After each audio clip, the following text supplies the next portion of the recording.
Hey guys, welcome back. This is going to be kind of a short video, uh, kind of part two to my belated Christmas haul video I did a little bit earlier.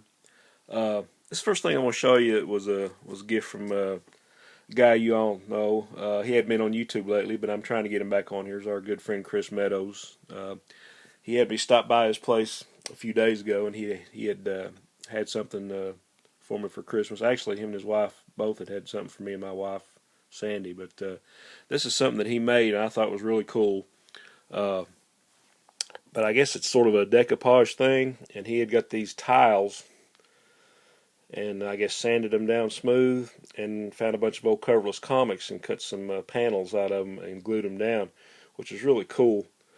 And for fans of the Avengers, you can tell this was probably from probably around the 140 something range. And you got the Vision going against Hyperion from Squadron Sinister, and that is George Perez art, which that's one of my favorite runs of Avengers, is when he was doing the art chores on it. But I thought these were really cool. I just need to find a place to display them, but thought this was a really nice gift, real thoughtful, and Chris is a good guy. And brother, just want to give you a shout out and say thank you very much once again. I really appreciate this. But there you have a panel from one of the Avengers comics. I'm sure somebody could tell me so I don't have to look it up. Here's a second one. It's got some old Batman. Looks like maybe Gil Kane on that one. Not sure. It's from an old Batman comic. It was the old classic, one of the classic Batmobiles. So these things are pretty neat. Just like I say, I just need to find a place to display them. And the other two, this is from like a Justice League, Justice Society team up, probably from issue 64, 65. I think this is like the first Silver Age appearance of the android Red Tornado. Dick Dillon and Sid Green on the art there. But just some of my favorite stuff, and really cool. And this might be from the same story, or maybe a little bit later. But there's no JLA, JSA team up with more Dick Dillon, probably Joe Giella on the inks. Got some classic characters on there. But I just thought that was really nice. Cool stuff.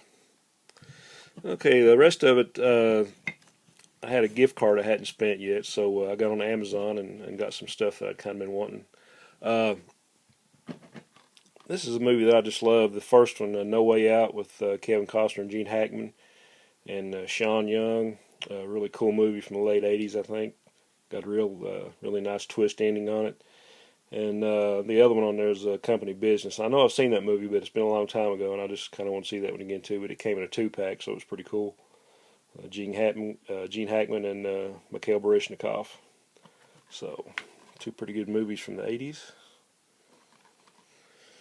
Okay. Another little cool find.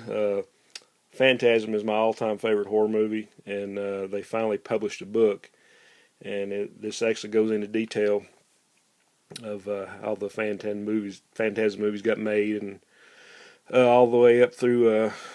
We had Phantasm, Phantasm 2, Phantasm 3, Lord of the Dead, and Phantasm 4, Oblivion. And this actually has a small chapter about the upcoming Phantasm 5, Ravager. We are finally going to get a resolution to this story. I'm pretty sure it'll probably just be direct to video, but I'm really looking forward to it. All they'll say about it now is just it will be released this year. So, really cool book for fans of Phantasm. Phan. Yeah, pun was on purpose. But it's called Phantasm Exhumed, Unauthorized Companion. But it kind of just goes into details. Got some unseen pictures. Got Angus Scrimm, whose real name was Lawrence Rory Guy. For you guys that didn't know, Angus Scrimm is just a stage name. But it's got some behind the scenes stuff. I just kind of dug into it, and I'm on the first chapter, so really having a good time reading this one. And last but not least, another book that I just recently found out about. reprints, I think maybe 16 tales or 16 comic stories that Tom Sutton did for Charlton Comics. And you guys know what a huge Charlton fan I am. I just thought this was. I've probably got most of this stuff in the original comics anyway. But I thought this was a great book. It's a hardback, and it's got like 16 of his stories, and got some behind-the-scenes stuff. Yeah, it's a cool cover there. And there you have a picture of Tom Sutton on the back. And I'm trying to, I don't know if I'll ever be able to do it, but I'm trying to get like a complete set of everything Sutton did. Of course, you know, he did a lot of stuff for Warren, and he did Star Trek for a long time at DC, and did a lot of stuff for Marvel. There's some of his black and white art.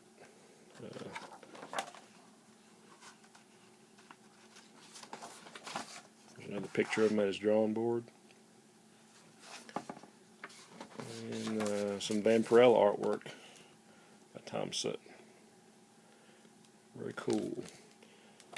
I think it includes a lot of the covers.